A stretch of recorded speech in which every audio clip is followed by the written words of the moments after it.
자, 그럼 오늘은 저희가 이제 예고를 해드린 것처럼 네. 요즘 같은 또 미국 득과 우리나라 고물가 시대에 사실 우리 시장이 전체적으로 좀 괜찮은 것 같기도 하지만 그 2차 전지 빼면 사실 별 볼 일 없는 장인 것 같기도 하고요. 사실 뭐 시장이 들썩들썩하고는 있어요. 네. 그리고 뭐 1분기가 끝나기도 전에 이것도 금융위기 오나라는 분위기까지도 갔지 않습니까? 네. 근데 이런 변화에도 사실 시장이 또 잘 견디고 있다는 점도 긍정적인 부분인 건 맞습니다. 네. 그래서 지금 우리의 위치가 어디인지 한번 가늠해 볼 수 있는 그런 시간이 될 것 같습니다. 네. 자, 오늘 이 말씀 해주실 중소기업 중앙회 금융투자실의 성상현 과장님 모시겠습니다. 어서 오십시오. 네, 네, 안녕하십니까. 안녕하세요. 반갑습니다. 반갑습니다. 저 3프로 TV와는 처음이시죠? 네, 처음 나왔습니다. 네네. 중소기업 중앙회에서 오실 줄은 몰랐습니다. 네. 저희 중소기업 중앙회가 네. 이제 외부인들은 노란우산 공제로 더 많이 아, 알고 있어요. 노란우산. 네. 네. 그래서 노란우산 공제가 이제 다른 타 공제랑 비슷하게 공제 기금을 받아서 그 자금을 운영하고 있는 곳입니다. 아, 금융투자실이 네. 그 규모가 얼마나 됩니까? 지금 현재 21조 정도 되고요. 제가 5년 전에 여기에 경력직으로 입사를 했는데 그때 당시가 7조였거든요. 21조? 네, 그래서 그렇군요. 규모가 공제회 중에서는 지금 교직원 공제 다음으로 큰 상황입니다. 네, 그렇군요. 이제 저희 서여의도 네, 서여기도. 네, 저희 여의도 공원을 와. 가로질러서 오셨고 저도 오, 예전에 네. 방문 드렸었던 기억이 나는데 아, 예, 아, 그때 가셨었어요? 뵀습니다. 아, 네, 그 세미나 때문에 저도 어. 세미나 때문에 들렸었던 기억이 야, 나는데요. 엄청나네요. 요즘 많이 시장 분위기가 이렇게 막 바뀌어서 네. 내부적으로도 좀 긴장감도 생기고 좀 그러겠어요. 네, 제가 작년부터 이제 작년부터 주식이 빠졌잖아요. 네, 그랬죠. 그래서 좀 너무 힘든 시간을 겪고 있고 올해는 좀 어떻게 잘 해서 이제 좀 장을 잘 대응을 해보려고 저희도 매일같이 회의를 하고 그 공부를 하고 있거든요. 그렇습니다. 그래서 현재 이런 운영력들께서 지금 시장을 어떻게 보는지 네. 간접적으로 여러분들이 들어보시게 되면 네.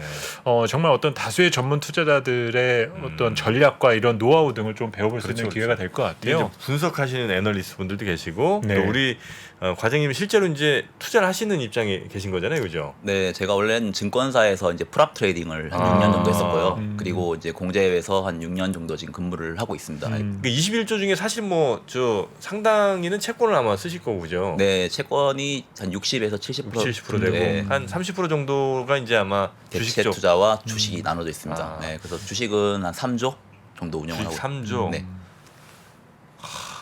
3조 이렇게 막 하면 진짜 야, 느낌이 그렇죠. 이게 돈이 하루 너무 많아도 힘든 거예요, 사실은. 그러면 이제 가장 중요한 거는 사실 많은 기관 투자자들이 올해 연초부터 네. 시장 상황이 빠른 속도로 조금 바뀐 경향이 있거든요. 네. 사실 지난 연말만 해도 경기 침체 온다. 그래서 이제 뭐 좀 빠질 때 사보자라는 네. 마음을 갖고 있었는데 네. 사실 연초부터 달리다 보니까 당황하는 펀드 매니저분들이 주변에도 많았어요. 맞습니다. 과장님께서도 최근의 시장 상황에 대한 상승에 대한 그 배경과 네. 지금 상황을 어떤 식으로 정의 내리고 계신지 네. 그 점을 먼저 한번 들어볼까요? 아, 네. 그럼 제가 자료를 먼저 한번 네. 보여드릴게요. 네. 네. 제가 자료를 가지고 왔는데, 3조. 네. 1970년도부터 네.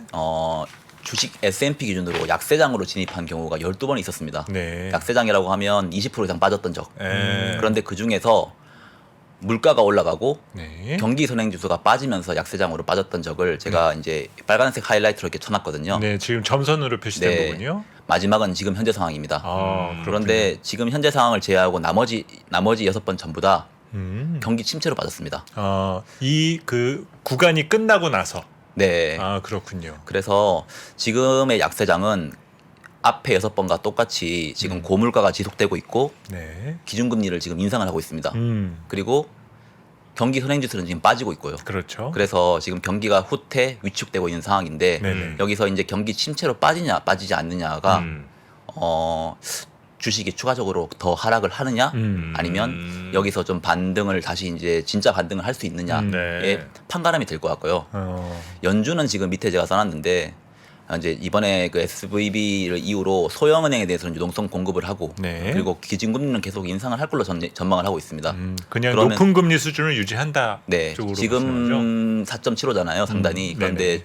조금 더 인상을 할 걸로 지금 예상을 하고 있고 그 이유는 연준은 결국 그 금융 그 은행들의 은행 리스크를 통제를 하면서 물가를 잡아야 되거든요. 네. 그래서 이 물가를 잡기 위해서는 결국은 금리 인상을 계속 진행할 걸로 보고 있고 이게 어느 정도 유지를 해야 될 것 같습니다. 예, 그래서 그렇게 하면서 금융 리스크 완화와 물가 안정화를 성공을 하면 그 이후에 금리 인하를 하려고 지금 본인들은 계획을 하고 있는데 연준의 생각과 다르게 만약에 경기 침체가 빠지거나 시스템적인 위기가 다시 한번 또 발생을 한다면 결국 연준은 급격한 피보팅 금리 인하로 지금 선회할 걸로 보고 있습니다. 그래서 그럼 주식 시장도 약간 망가지겠죠? 그렇죠. 그래서 그 뒤에 이제 제가 뒤에 자료들은 네. 주식시장이 좀 어떻게 어떤 식으로 지금 반응을 할지에 대해서 좀 제 나름대로의 좀 전망도 가져왔거든요. 그러면 요즘에 뭐 요즘 분위기는 갑자기 조금 위축됐지만 네. 네. 얼마 전만 하더라도 노랜딩 얘기까지도 네, 이제 막 그쵸. 나왔었잖아요. 사실 그런 뉴스가 이렇게 막 늘어나고 할 때는 어떤 느낌이셨어요? 제가 그 뭐 지난달 2월달에 타 방송사에 나가서 네. 그때가 진짜 노랜딩이 강했던 시기였습니다. 아, 노랜딩에 네네네. 대한 내러티브가. 그런데 그때 당시에 말씀드렸던 게 08년도 그리고 닷컴 버블 그때 당시에도 노랜딩이라는 이야기 있었다. 네네네. 네네네. 아, 그래요? 지금도 그 내러티브는 똑같다. 음. 근데 지금 하나도 해결된 게 없는데 증시가 어떻게 노랜딩으로 갈 수 있겠느냐라고 그렇죠. 제가 네. 말씀을 드렸고 2월 달에는 S&P가 지금보다 높았거든요. 음. 근데 그때 당시에는 지금 S&P는 추가적인 상승은 쉽지 않다라고 저는 전망을 했었고 그 이유를 좀 뒤에 자료를 통해서 좀 보여드리면 될 것 같아요. 좀 이렇게 말씀을 드리면 이제 많은 시청자분들은 또 이제 경기 침체 얘기가 나오고 또 시장이 훅 꺼질 수도 있다라고 네. 얘기하면 사실 걱정부터 먼저 앞서거든요. 네. 근데 만약에 그 현상이 있다라는 현상을 가정하면 사자 쪽이신 거죠.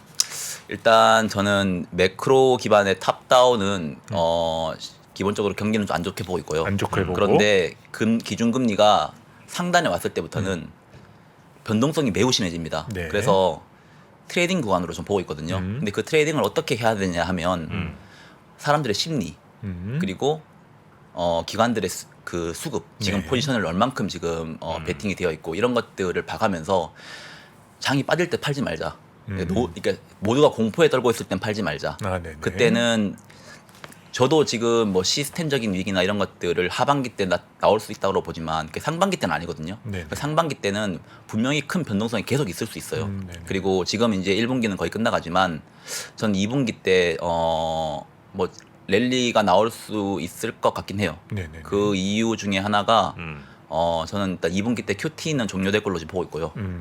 그리고 물가가 아시겠지만 이제 기고 효과가 작년도에는 상반기까지 물가가 높았잖아요. 네네. 그래서 올해는 그런 기저 효과로 상반기까지 물가가 낮습니다. 그래서 이런 디스인플레이션에 대한 그 내러티브가 네. 분명히 계속 존재할 거예요. 그래서 물론 컨센트보다 잘 나오냐 못 나오냐는 중요하겠지만 기본적인 물가의 흐름은 상반기까지는 하락이다. 그래서 그런 부분에서 항상 랠리를 할 수 있는 구간이 있지만 그 랠리가 전 진짜 반등은 나오기는 아직까지는 그 갖춰지지 않았다고 보고 있습니다. 그래서 그러니까 뭐 추세적 상승이라든지 네, 이렇게 투자자들이 안심할 투자 환경은 아니다라고 네, 말씀해 주시는 거죠. 네. 차라리 경기 침체가 와서 폭락을 하고 음. 연준이 양적 완화를 하고 금리를 인하를 한다고 하면 그때는 콜을 할 수 있을 것 같아요. 아, 그런데 네. 지금 상황에서는 어찌됐건 간에 연준의 기준금리 인하가 필요한데 그 인하가 만약에 폭락 없이 간다라고 하려고 하면 물가가 기준금리보다 아래로 당연히 내려와야 되고 네. 과거에 70년도부터 역사적으로 보면 기준금리보다 CPI가 최소 1%에서 한 2.5%는 아래에 있어야 됩니다. 그래야 기준금리 첫 번째 인하를 할 수 있는 여건이 만들어졌거든요. 네. 그러려면 기준금리가 최소한 기준금리 5.25까지 올린다고 가정했을 때 물가가 최소 4% 그리고 4% 3%대로 내려와야지 지금보다도 2%는 내려가야 된다는 거죠. 네, 그래서 그 단기적으로 내려왔다가 또 하반기 때 올라간다 이렇게 연준이 생각하면 당연히 안 하겠지만 이제 지금은 추세적으로 뭐 집값도 빠지고 해서 추세적인 하락이라고 물가가 추세적인 하락이라고 판단이 되면 그 선제적으로 인하를 할 텐데 그 절대 레벨은 최소 CPI가 4 밑으로 내려와야 된다라고 저는 보고 있습니다. 그 언제쯤 4 밑으로 내려갈 거라고 보세요? 지금 물가는 보통 MOM으로 많이 평가를 하거든요. 네. 지금 어차피 지수 기준으로 MOM으로 보고 그거를 전년 대비 평가를 많이 하는데 MOM 기준으로 매달 0.2나 매달 0.3 정도 나오면 물가는 한 4 이상으로 내려갈 수 있습니다. 4 이하로. 0.2 내지 0.3이 매달 떨어지면 네, 평균적으로 그렇게 나와야 되니까. 네. 근데 지금은 0.4, 0.5 이렇게 나오고 있거든요. 네. 그래서 0.4나 0.5가 나와도 상반기 때는 좀 떨어져요. 근데 그게 그런 수준으로 계속 나오게 되면 하반기 때 다시 올라갑니다.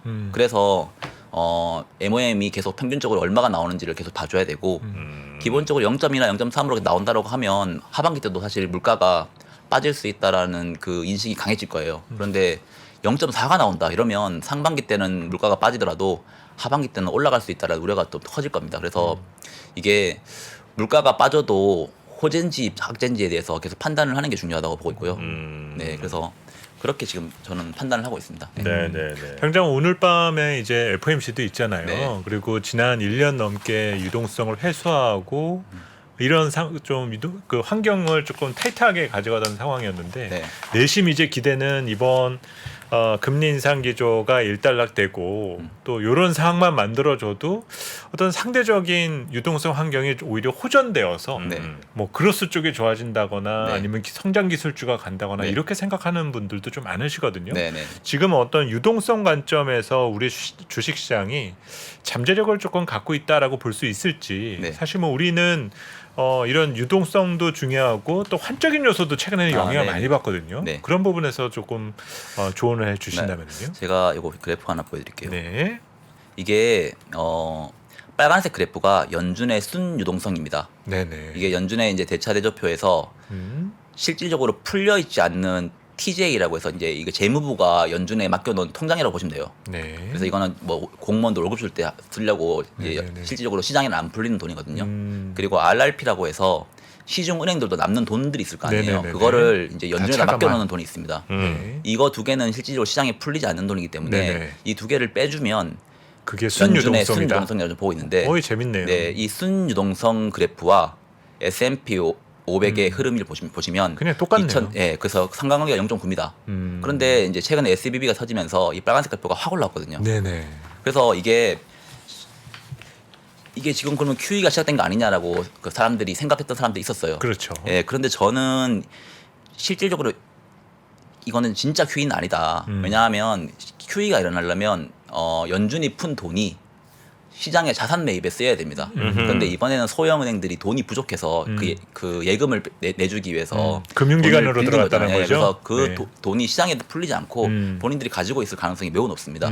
그래서 이번에는 낙QE라고 좀 보고 있고 대신은 이게 뭐 긴축은 아니니까 이게 유동성이 축소되는 건 아니지만 실질적으로 이번에 이렇게 빨간색 그래프가 올라온 거는 이것 때문에 증시가 팍 올라가진 않을 것이다라고 저는 이렇게 보고 있고요. 네. 그래서 이 유동성 관점에서는 아직까지는 연준은 QT를 계속 하고 있습니다. 그래서 QT를 진행하게 되면 결국은 방향성 자체는 주가는 계속 빠지는 방향이 일어날 수밖에 없거든요. 그래서 저는 이제 QT가 2분기 정도에는 이번에 SBB 사태를 보고 연준은 느꼈을 거예요. QT는 더 이상 진행하면 안 된다.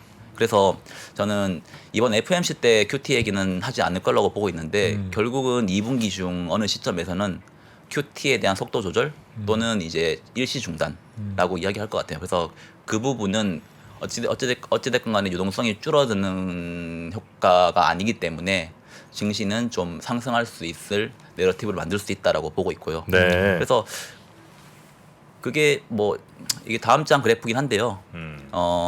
QT를 그만둬야 되는 가장 큰 이유가 이 빨간색 이 그래프가 이게 연준 위원 중에 크리스토퍼 월러라는 사람이 미국의 명목 GDP분의 지급 준비금 자체가 적정 수준은 10에서 11%라고 했습니다. 네. 11% 제 검은색으로 이렇게 줄을 꺼놨는데 명목 GDP에서 GDP 분의 분해 연준의 지금 지급 준비금. 네. 연준의 네. 지급 준비금을 저 GDP로 나누는 거예요. 네, 그게 이제 10%에서 11%가 적정한데 그때까지 이게 10%에서 11% 밑으로 내려가면 우리는 QT를 중단할 수 있다라고 했습니다. 그런데 뭐 아니나 다를까 그 SBB가 터지기 전에가 거의 11% 수준대였거든요. 그러면서 지금 소형 은행들이 문제가 되기 시작했잖아요. 그러면서 갑자기 유동성을 풀어버렸거든요. 그 소형 은행들 돈을 빌려줘 버렸거든요. 그래서 이게 QT가 이제 조금 더 진행을 하게 되면 또 조금 빨간색이 조금씩 빠지겠죠. 근데 결국은 올해 가봐야 한 3개월에서 4개월. 그 뒤로는 또 이게 11%대로 들어오는 상황이 되거든요. 사실은 다시 네. 또 근데 내려가더라도 네. 그때쯤 가면 이제 금리 인하를 하겠죠 결국에는. 네, 뭐 그때 물가가 잡힌다라고 하겠죠. 근데 3, 그렇죠. 4개월 안에 물가가 잡힐까요? 그래서 저는 그거가 아니 그래서 QT 먼저 중단을 하고 금리 인하는 그 뒤로 저는 그렇죠. 보고 뭐 있습니다. 금리 인하에 들어가기 전에 QT가 중단돼야 되는 거는 당연한 수순이고 네. 이전 양적 완화 때도 그 카드가 먼저 나왔었으니까. 네. 혹시 그 오늘 밤에 네. 그 금리는 어디에 무게 두시는지 잠깐만 좀 여쭤봐도 되겠습니까? 네. 일단 저는 이게 시장에서는 금리 동결하면서 호키시하게 말을 멘트를 하는 거, 금리 인상을 하면서 도비시하게 하는 거. 아. 두 개를 보는데 사실 저는 후자를 좀 더 높게 보고 있고요. 금리 인상은 25bp 하고 대신 네. 말은 좀 세게 가고 말은 좀 비둘기적으로. 25bp 네. 인상하면서 말은 좀 부드럽게 하고 네. 금융 리스크는 관리하겠다. 네네네. 뭐 이런 뉘앙스를 계속 풍기면 결국 그거는 긴축을 세게 하겠다라는 뉘앙스는 아니거든요. 네. 여쭤본 그렇게- 이유가 네. 그 저희 그 3프로TV 앱에서 네. 예, 앱에 계신 분들한테 여쭤봤어요. 네. 새벽에 발표될 3월 FOMC 어떻게 전망하느냐. 네. 21%가 금리 동결, 네. 71.7%가 25bp 인상, 어. 네, 50bp 인상도 뭐. 뭐 6% 정도 있었는데 우리 네, 과장님과 같은 의견이신 것 같습니다. 저는 금리 동결하면 미국채의 금리는 하락이 아니라 상승할 것 같습니다. 그 이유는 금리 동결을 하면 큰 문제다. 다시 큰 문제가 생기는 것도 뿐만이 아니라 네네네. 물가는 안 잡히겠구나라는 그 뉘앙스가 생길 것 같습니다. 오히려 그러면 국채 금리는 올라간다. 네, 저는 금리는 올라갈 것 같습니다. 그래서 연준은 이런 리스크를 질 것 같지는 않고요. 25bp 인상하면 25p 인상을 하면 금리가 안정되는데 막 상승할 가능성은 크지 않다고 보고 있습니다. 그래서 지금 수준이 저는 유지되는. 예, 미국채 10년 금리가 저는 경기 침체나 금융 리스크가 발생하지 않는다고 하면 지금 기준으로는 3.3에서 한 3.8 정도를 보고 있거든요. 근데 지금 한 3.6 정도 수준이란 말이에요. 그래서 이 밴드 내에서 2분기는 움직일 것 같고 3분기, 4분기는 저는 사실상 그 테일 리스크가 발생할 가능성이 있다고 보고 있습니다. 그래서 제가 포트폴리오 측면에서 이게 시간이 나중에 좀 모자랄 것 같아서 좀 미리 좀 말씀을 드리면 네네네. 주식을 하시는 분들은 장기 채권을 꼭 들고 가라. 장기 채권? 네, 최소 10년, 20년 미국채 뭐 10년 이상물. 미국채 10년 정도는 네, 갖고 10년 있어라. 이상은 꼭 들고 가라. 네네. 그게 지금 시점에서도 사도 된다는 말씀. 지금 시점에서도 사도 되는데 이제 2분기 때는 제가 변동성이 좀 있을 거라고 말씀드렸잖아요. 그래서 3.3에서 3.8이라고 하면 본인의 그 니즈에 맞게 하는데 지금 3.6이니까 사실 딱 중간이거든요. 그래서 지금부터라도 분할 매수는 해도 된다. 네. 그래서 2월 달만 해도 4.1까지 상단을 잡았었어요. 근데 지금은 그 상단은 떨어질 것 같아요. 예, 그 상단까지 가려고 하면 추가적인 금리가 올라야 되는데 그러면 또 시스템적인 리스크가 또 재발할 가능성이 있거든요. 그래서 지금 금리 자체는 연준이 원하는 거는 급격한 하락도 아니고 급격한 상승도 아닙니다. 그냥 요 밴드 내에서 좀 가지고 있길 좀 원하는 건데 지금 기준금리는 올해 연말에 피보팅이 좀 많이 베팅되어 있어요. 그래서 오늘 연준 FOMC가 끝나고 4월 달에 뭐 고용이나 물가 지표가 발표가 되면 그게 만약에 조금 잘 나온다라고 하면 상단 좀 올라갈 수 그러니까 좀 금리는 올라갈 수 있지만 이게 전 고점보다는 항상 전 낮을 거라고 보고 있습니다. 그래서 이 정도 수준에서 금리는 가져가되 그러면 3분기, 4분기 내년에 혹시나 모를 위기가 발생을 했을 때 당신의 주식 포트폴리오를 채권이 방어를 해줄 것이다. 그리고 만약에 채권만 놓고 보더라도 지금은 사실 저는 메리트가 있다고 보고 있습니다. 채권만 하더라도. 네, 지금 이게 다음 장 제가 하나만 좀 보여드릴게요. 이게 사실 지금 중요한데요. 이게 모건 스탠리 그 마이클 리슨이 이제 제시한 자료인데 네. 이 파란색 그래프가 뭐냐면요. S&P 500의 주가 기대 수익률 빼기 네. 미국채 10년의 금리입니다. 네. S&P 500의 주가 기대 수익률은 S&P 500의 그 PER 있잖아요. 네. PER 분의 1을 하면 이게 주가에 대한 기대 수익률이 나옵니다. 네. 지금 S&P 500의 그 포워드 PER이 18배거든요. 18배. 그럼 18분의 1을 하면 5.7 정도 나오거든요. 네네. 5.7에서 미국채 10년 금리 3.6 정도를 빼면 지금 한 2.1 정도 수준에 와 있어요. 지금 조금 올라오곤 있지만 근데 과거에 보면 경기 위기가 생겼을 때는 파란색 그래프가 급등합니다. 거의 이때가 이제 금융위기 때인데 500bp가 뛰었고요. 이때 2010년도에 350bp, 코로나 때도 350bp.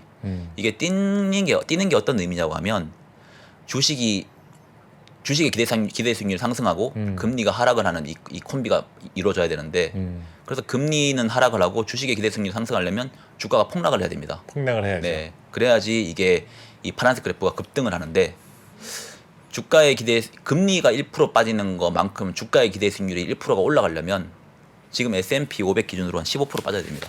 그래서 주가의 기대 수익률이 1%가 올라가려면 S&P 500은 15%가 빠져야지 기대 수익률이 1%가 올라가거든요. 근데 금융위기 때 보세요. 이게 거의 500bp가 올라갔습니다. 이거 보시면 지금의 주가 자체가 얼마나 비싼가 금리 대비해서. 그렇죠. 채권이 네. 지금 아주 저평가 네, 상황이니까. 채권이 저평가고 주가가 네. 지금 고평가인데 많은 아직까지 전략가들이 네. 23년을 채권을 자꾸 사라고 얘기했었고 네. 작년에도 개인 투자자들의 채권 투자 비중이 크게 늘었었다고 얘기를 했잖아요. 네, 그런 것들이 지금 저 그림 한 장에서 그냥 보여주는 거네요. 네. 그리고 한편으로는 저 그림에서 보면은 여기서 주가 폭락하면 진짜 제대로 돈 벌 기회가 오겠나라는 좀 생각도 드는데 주식에 이미 몰빵이 되어 있으면 지금은 이제 몰빵됐으면 힘들겠죠. 네, 폭락하면 네네. 이거는 헤어나올 수 없을 거예요. 그건 조금 어려운 것 같은데 네. 우리 시청자들 보시기에도 그러니까 주식에서 1%의 기대 수익률을 높이려면 네. 현재가보다 15%는 빠져야 된다는 말씀이 네. 요거 다시 한번 좀 설명 아, 부탁드리겠습니다. 지금 주가의 PER이 네. 포워드 PER이 18배거든요. 18배. 18분의 1을 하면 5.7이 나옵니다. 그런데 주가가 15%가 빠지면 PER이 16.5로 바뀌거든요. 그럼 16.5분의 1을 하면 1%가 좀 더 올라갑니다. 예, 그런 개념으로 보시면 되고 그래서 이게 PER 분의 1이니까 이게 1%를 맞추려고 하면 네. 이게 PER이 지금 18배인데 한 기대 수익률이라는 게 네, PER이 네. 2.5배가 빠져야 되거든요. 그러니까 PER이 2.5배가 빠지려면 지금 15% 정도 하락을 해야 됩니다. 이게 주가 자체가 PER 자체가 EPS 분의 이제 주가잖아요. 그래서 그렇게 역산을 하시면 아마 알기 쉽게 할 수 있을 거예요. 그러니까 지금 PER이 10배면 주가의 기대 수익률은 10%고요. PER이 20배면 주가의 기대 수익률은 5%입니다. 네네. 네, 그런 개념으로 보시면 될 것 같아요. 조금 더 쉽게 설명을 하면 앞으로 이제 경기 침체가 올 거고 네. 한번 시장에 충격이 올 수 있다라는 거예요. 근데 지금 채권에다 투자를 해두면 그런 충격이 왔을 때 금리가 하락하면서 채권에서 먼저 돈을 벌 겁니다. 네네. 그리고 이 채권이 돈을 벌었다라는 느낌이 들 때쯤 이거를 주식으로 바꿔버리면 둘 다 먹을 수 있게 된다라는 거예요. 그러니까 지금 채권을 주가가 갖고 빠졌을 있는 때 저가 매수를 할 수 있는 예, 저가 돈을 매수를 할 수 있고 또 그 뭐 기본적인 사이즈를 크게 들어갈 수도 있으니까. 네. 역시 본부장님 역시 말씀을 아니 그리고 본부장님 역시 말씀을 잘하세요. 채권이 네. 예를 들어 지금 이제 말씀하신 것처럼 3.6 정도 되니까 네. 뭐 3점 뭐 몇에서 한 3.8 사이의 중간 정도. 그래서 아마 상단까지 꼭 그 노리지 않는 사람이라면 충분히 들어가기 매력적인 네. 상황이라고 하셨잖아요. 올해만 놓고 보면 네. 뭐 10bp, 20bp 때문에 손실을 이렇게 생각할 수 있잖아요. 그런데 네. 실질적으로 경기 침체가 오거나 결국은 연준은 금리를 경기 침체가 오든지 안 오든지 간에 금리는 떨어뜨릴 거예요. 기준금리는. 그러면 지금의 절대 금리 레벨 자체도 금리는 괜찮다. 그래서 이 상황은 네.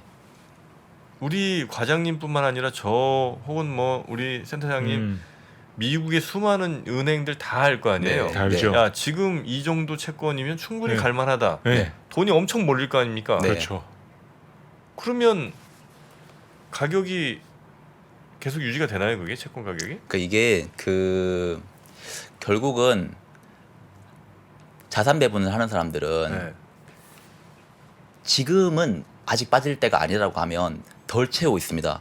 그래서 최근에 2월 달에 그러니까 1월 달까지 1월 달에 금리가 랠리하다가 다시 금리가 많이 또 금리가 올랐거든요. 그럼 이건 또 네. 뭔가 하죠 이제. 네, 그때 보시면 이게 요즘에는 장 자체를 거의 헤지 펀드들이 움직이고 있는 장입니다. 조금 물가가 고용이 잘 나오고 뭐 물가가 좀 높게 나오면 숏을 엄청나게 그 금리에 대한 상승 베팅을 엄청나게 해버리고 또 최근에는 또 은행 리스크가 퍼지니까 다시 또 막 그 금리가 막 빠졌잖아요. 그래서 지금은 완전 변동성 상태라서 현재 상황에는 아직까지는 그 급격하게 금리가 빠진다 오른다에 대한 확신이 없으니까 막 밑에 베팅이 많이 들어가고 있지 않은데 그 밸류에이션만 놓고 자산 배분을 하고 있는 밸류에이션만 놓고 보면 뭐 피델리티나 이런 글로벌 대형 운용사들 있잖아요. 그런 데에서 전망을 하는 걸 보시면 금리에 대해서는 전부 다 지금 매력적이라고 지금 다 평가를 하고 있습니다. 아, 그래요? 네. 과장님이 느끼시기에도 과장님은 또 프로업에서도 네. 일을 하셨다고 했으니까 올해 들어서 시장 뭐 국내도 그렇고 글로벌 시장 분위기가 헤지펀드 자금에 영향을 조금 많이 주는 구간이다라고 보시나요? 네, 저는 최근에 그 은행 리스크 터졌잖아요. 네네네. 그런데 금리는 음. 시스템 리스크라고 하면서 금리는 급격하게 빠졌잖아요. 네네네. 그런데 주가는 많이 안 빠졌어요. 그러니까 그 이유가 최근 그 엊그저께 JP모건에서 나왔던 레포트를 봤는데 네. 헤지 펀드들이 이미 주식을 많이 비우고 있었어요. 아, 네네. 그래서 채우고 빠지면 살려고 했던 그 수요가 많았습니다. 그래서 이런 그렇군요. 부분들이 전 주가가 왜 이렇게 안 네. 빠지지라는 그 이유라고 생각을 하고요. 이것도 되게 재밌는 말씀 주신 거예요.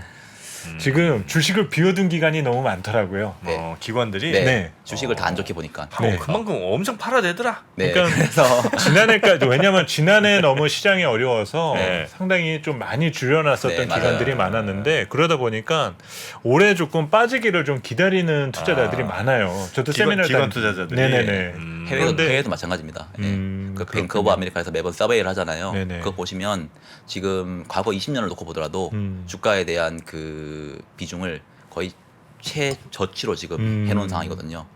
그런데 좀 생각할 점은 요즘에는 이게 그 이제 금리 상단이 다 왔잖아요. 그리고 연준은 조만간에 금리 인하를 할 것 같잖아요. 그래서 이제 기관 투자자들이 주가를 언제 사면 될지라는 고민을 하고 있다라고 지금 그런 맞아요. 레포트도 있습니다. 맞아요. 이게 과거 20년을 놓고 보더라도 그냥 풀리 베팅이 돼 있는 거랑 큰 랠리를 베스트 랠리를 10번만 놓치면 그 수익률 차이가 절반 맞아요. 차이가 납니다. 예. 거의 2분의 1 토막 나거든요. 그래서 그걸 놓치기 싫어서 이제는 저점을 들어가려고 하는데 사실 본인도 모르잖아요. 네, 그러니까 네, 조금 네. 빠지면 들어오려고 하는 거예요. 그래서 이번에도 사실 SVB 사태가 소형은행 사태였지만 S&P가 생각보다 적게 빠졌거든요. 예, 그래서 그런 나스닥은 올랐고 네, 그래서 네. 그런 이유들이 다 저는 그런 포지션에 대한 이유가 아닐까 생각을 하고 있고요. 이거 아주 재밌는 힌트를 주신 것 같아요. 그 채권이요. 네. 만약에 어쨌든 이제 위로 올라갈 건 별로 아닌 것 같다. 네.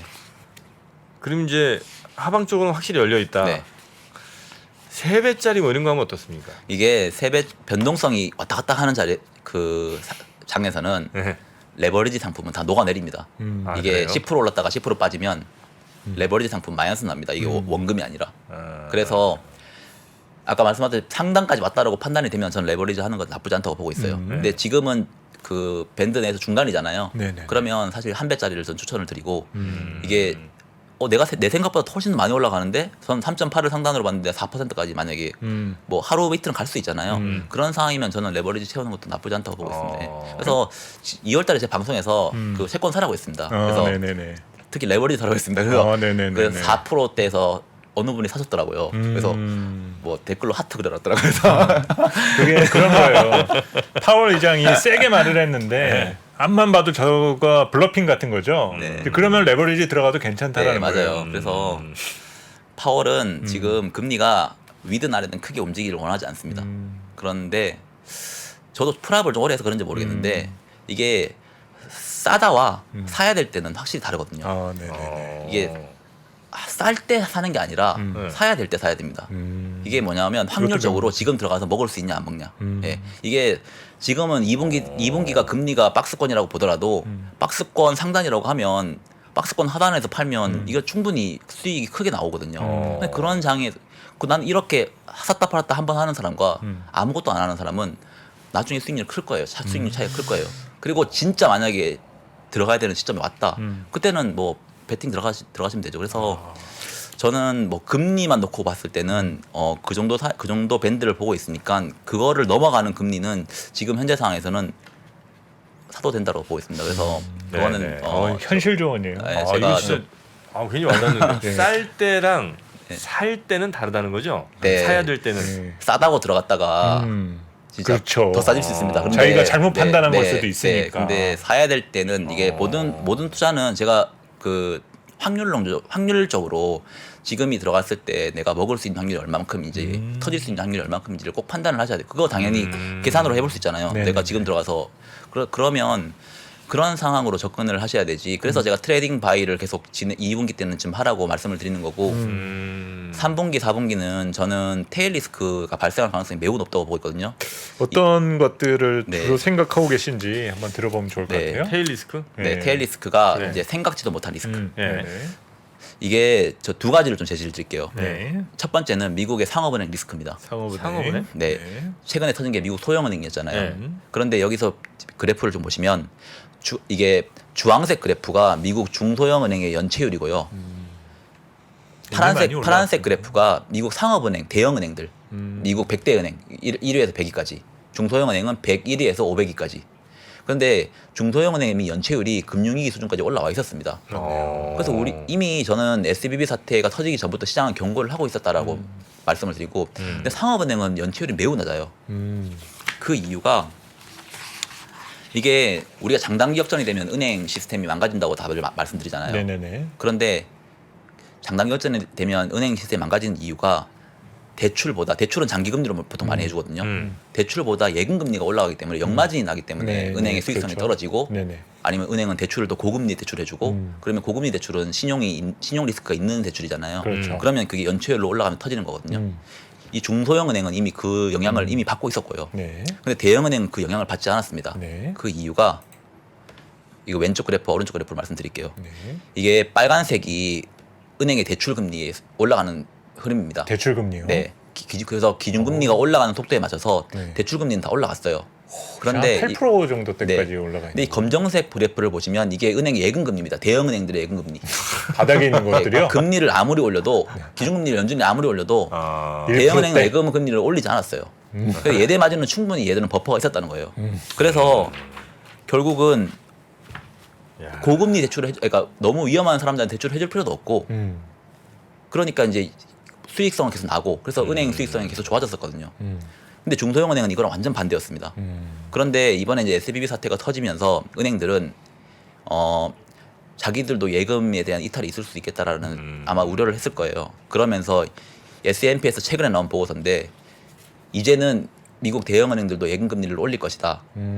이게 지금 S&P는 2023년도에 32 정도로 이걸 우리는 예금 베타라고 하거든요. 네. 예를 들어 기준금리가 10% 올라가면 예금금리는 3.2%는 따라 올라가야 된다. 근데 옛날에는, 그러니까 최근까지는 대형은행 같은 경우에 예금 베타가 3이었으면 3. 기준금리 10% 올리면 0.3% 올렸습니다. 예금금리를. 그래서 근데 이제 2023년이 되면 이때는 S&P에서 32 정도는 예금금리를 따라서 올릴 거다. 근데 저는 한 50에서 70까지도 올라갈 수 있다고 보고 있습니다. 지금 이게 SBB 사태가 뭐 이런 의견도 있지만 이건 S&P에서 좀 보수적으로 잡았다고 좀 보고 있고, 예금 베타가 올라가면 결국은 은행들은 고금리 대출을 해주거나 아니면 대출을 안 해줍니다. 그냥. 왜냐하면 예대만 이게 줄어드니까 우리는 지금 너무 시장 상황이 어려워 보이니까 너무 위험한 사람들 대출 안 해줄래, 이렇게 선회할 수 있거든요. 그렇게 되면 하이힐드, 그리고 돈이 진짜로 소형 회사들, 이런 회사들은 돈을 어떻게 조달할 수가 없어요. 뭐 연쇄적으로 빌려주질 파산할 않- 수밖에 없다라는 거네요. 그래서 저는 이 리스크를 상업은행이 만약에 뭐 모든 리스크 우리는 뭐 알아서 대출해줄게 하면서 대출을 하면 그 대출이 연체율로 올라갈 가능성이 높고, 대출을 안 해주면 하이힐드 쪽에서 문제가 생길 거라고 저는 보고 있습니다. 그래서 그렇네요. 이게 제가 보는 가장 가장 안 좋게 보는 그래프인데, 언제쯤 만약에 이 터지면 이 리스크는 터질 것 같습니까? 4개월 이내 터질 것 같습니다. 4개월? 네. 그래서 왜냐하면 이게 제가 그렇게 말씀드린 이유가 빨간색이 기업에 대한 대출 태도 지수예요. 그러니까 네네. 은행들이 기업들한테 대출해 줄 때 이게 빨간색이 올라간다고 하면 대출을 까다롭게 한다는 거거든요. 그렇죠. 파란색이 하이힐드 부도율이에요. 근데 한 후행하네요. 4개월 시차를 가지고 후행하고 있습니다. 후행하네요. 근데 이미 대출 태도 지수는 올라왔거든요. 네네. 근데 하이힐드 채권의 부도율은 여전히 낮은 상황입니다. 근데 이거는 저는 올라갈 걸로 보고 있습니다. 그래서 폭등하겠네요. 이게 저는 두 번째 테일 리스크라고 보고 있고, 이번에 SBB 사태는 은행 하나가 터졌기 때문에 막은 거잖아요. 근데 이 하이힐드는 시장 자체가 은행이랑은 급이 다릅니다. 엄청 시장이 큽니다. 그래서 이런 하이힐드가 터지면 연준은 급격하게 선회합니다. 과거에 금융위기 때도 그랬고, 뭐 이상한 여러 가지 프로그램을 만들어서 하이힐드 유동성을 공급하는 방향으로. 그래서 저는 이 리스크가 매우 좀 높아질 걸로 보고 있는데, 시차만 다를 뿐 4개월 레깅을 하거든요. 그래서 이 하일드에 대한 그 리스크는 계속 모니터링을 하시라. 이게 매달 무디스랑 피치에서 발표를 하거든요. 그래서 현재 매우 낮아요. 근데 이게 올라갈 가능성은 전 매우 높다고 보고 있습니다. 올해 여름은 서늘할 수도 있겠네요. 네, 그래서 연준은 빨리 금리를 인하를 해야 됩니다. 근데 물가가 안 잡히니까 이게 지금 못 하고 있는 상황이잖아요. 근데 항상 옛날에도 보면 연준은 경기 침체로 물가를 잡았습니다. 그래서 이번에도 저는 비슷한 흐름으로 갈 가능성이 높으니까 채권을 좀 꼭 들고 가시라고 말씀을 드리는 거고 경기 침체가 오면 회사채도 하이힐드도 다 터집니다. 결국 국채 네네. 하나 남거든요. 그래서 대신 국채 단기채를 사면 수익이 크지 않아요. 금리가 1%가 빠져도 만기 1년짜리 채권을 사면 1%만 수익 나는데 그렇죠. 만기 10년짜리를 사면 10%가 수익 납니다. 그래서 장기채를 들고 가라고 말씀드리고 싶고 주식을 하지 말라는 건 아니에요. 왜냐하면 주식 뭐 경착륙이 안 오고 만약에 연착륙이 온다고 하면 주식은 올라가잖아요. 근데 주식을 다 비워버리면 뭐 이게 수익이 하나도 안 나잖아요. 그렇죠, 그렇죠. 예, 그래서 주식은 가져가되 당신의 주식을 지켜줄 수 있는 채권을 꼭 가지고 가면서 운영을 해라. 네네네. 뭐 중간중간에 트레이딩 조금씩 하는 거는 상관없을 것 같아요. 그런데 리스크는 갑자기 터지거든요. 그게 그때 결국은 네. 뭐 해지라는 표현도 그렇지만은 네. 싸움을 할 때 사실 칼만 들고 나가면은 네. 죽을 위험이 더 커지거든요. 방패를 결국은 들고 있어야 네. 반격이 나설 수 있는 거니까 양손에 조금 이렇게 균형감 있는 투자가 좀 방패를. 필요한 것 같아요. 제가 대응 방안을 좀 디테일하게 다 준비를 했는데 음. 이게 시간이 좀 부족하니까 다음에 한번 불러주세요. 아니 우리 저 근데 오늘 완전 실전 내용이에요. 네. 오늘 그래서- 말씀 주신 것들이 그래서 정말 재밌습니다. 네, 아주. 그래서 뭐 제가 그 경기에 대해서 말씀을 드리는 거는 요 정도까지고 네. 그 다음에 사실 이제 요거 하나만 더 말씀드릴게요. 네. 네. 이게 이제 그 S&P 500이 기업들이 이제 분기마다 실적을 발표하잖아요. 네네. 그런데 이 분기 실적 그래프가 보시면 제가 이게 그래프를 갖고 왔는데 물가 스프레드에 항상 후행을 합니다. 이 물가 스프레드가 뭐냐고 하면 제가 이거 그러니까 커스터마이즈 한 건데 네네. 물가의 생산자 물가랑 소비자 물가의 차이입니다. 네네. 결국은 생산자 물가와 소비자 물가가 이 스프레드가 만약에 마이너스가 난다고 하는 거면 생산자 물가가 낮아진다는 거거든요. 소비자 물가보다. 그러면 이 생산자 물가가 올라가야 기업들은 소비자들한테 이게 우리가 이게 원가가 비싸니까 정가를 시킬 수가 있는데 때우는 물건이 싸진다고 하면 정가 시킬 수가 없어요. 그래서 이 스프레드와 S&P 500의 EPS 흐름을 보니까 거의 같이 움직입니다. 그래서 지금은 S&P 500이 덜 빠졌거든요. S&P 500의 EPS 흐름이. 그런데 이 EPS가 저는 이 물가 스프레드를 보면 좀 추가적으로 하락할 수 있다. 이거는 이제 증시에 조금 조정이 있을 수 있다. 이게 저는 그렇게 보고 있고. 약간 네. 재고 손실 위험이 커진다는 거겠네요. 네. 결국. 저는 그래서 이게 제가 프랍을 오래 해서 그런지 모르겠는데 이런 그래프 그림을 좋아해요. 그러니까 뭘 투자를 하려면 근거가 있어야 되잖아요. 근데 뭐 EPS가 올라갈지 내려갈지 아이, 그냥 그럼요. 네. 애널리스트 전망치만 하루 종일 보고 있는 거는 의미가 없거든요. 네네. 걔네들이 왜 추정하는지도 물론 봐야 되겠지만 이 EPS가 어떻게 될지를 보고 내 포지션을 좀 어느 정도 만들어 놓고 내 전망이랑 반대로 가면 내가 이렇게 대응하겠다. 내 전망이랑 같이 가면 이렇게 대응하면 되겠다. 이거 저는 항상 이렇게 그 시나리오를 만들어 놓고 확률론적으로 베팅을 합니다. 그래서 이 S&P 500의 EPS 같은 경우에는 왼쪽 그래프를 보든지 오른쪽 그래프를 보든지 지금은 좀 하락할 가능성이 있다라고 네. 좀 보고 있어서 오른쪽은 제조업 지수 보시는 네, 거고요. 미국 비제조업 지수, ISM 비제조업 지수랑 S&P 500 EPS 흐름이 매우 선행합니다. 그래서 비제조업 지수는 지금 이제 하락하고 있는 방향이긴 하거든요. 그래서 S&P 500의 EPS도 조만간에는 좀 최소 꺾인다고 보고 있습니다. 그래서 이게 급격하게 꺾이냐, 뭐 조금 꺾이냐 그 차이겠지만 일단은 지금보다는 좀 더 하락할 가능성이 높다라고 좀 보고 있고요. 네. 재밌네요. 재미있고 우리 시청자분들 반응도 좋은 게 반응은 어떤가요 혹시? 호이바에르님이 그 젊은이 아주 핵심만 잘 짚고 총명하구만. 젊진 않습니다. 아주 젊은 분이 아니에요. 이제 올해 마흔입니다. 네, 굉장히 또 어려 보이지만 네. 앞에 사자로 시작합니다. 네. 우리 저 과장님과 함께 오늘은 이제 전체적인 뭐 판단 그리고 네. 뭐 리스크에 대한 진단 이런 것들을 좀 주로 짚어주셨고 네. 이제 우리가 어떻게 맞서야 되는지 전략 네. 이런 얘기를 충분히 못 해주신 것 같아서 네.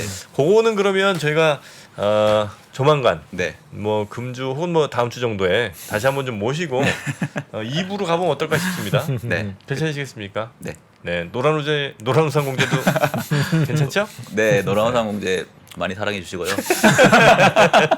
이런 홍보도 좀 해야지 좋아하시는 그럼요. 또 회사에서 또 나오게 해주시는 건 감사한 일이니까. 네. 와, 근데 3조 굴리는 줄 몰랐습니다. 아, 네. 주식만 아, 3조, 네네. 전체 21조 자산. 네. 네. 와, 노란우산 공제 대단한데요. 자, 하여튼 우리 오늘 함께해 주신 중소기업 중앙회 금융투자실 성상현 과장님 아주 재밌고 아주 핵심 강의 너무 잘 들었습니다. 다음 시간에 조만간 뵙겠습니다. 네. 대단히 고맙습니다. 감사합니다. 네. 네. 3프로TV가 전국 방방곡곡 숨어있는 주식 고수를 찾습니다. 내가 박근형 부장, 염승환 이사보다 시장을 더 잘 본다. 내가 이선엽 이사보다 종목 선정이 뛰어나다. 내가 박병창 이사보다 차트 분석 더 잘한다. 이렇게 자부하는 분들 저 정프로에게 오십시오. 여러분의 실력을 마음껏 뽐낼 수 있도록 판을 깔아드리겠습니다. 전국 증권사 지점의 PB, 주식 브로커, 펀드 매니저는 물론이고 전업 투자자, 슈퍼개미, 스몰개미, 기타 등등 이 시장에 대한 날카로운 분석과 통찰만 있다면 누구든 환영합니다. 숨은 고수 여러분의 많은 참여 부탁드립니다. 팔로우 미.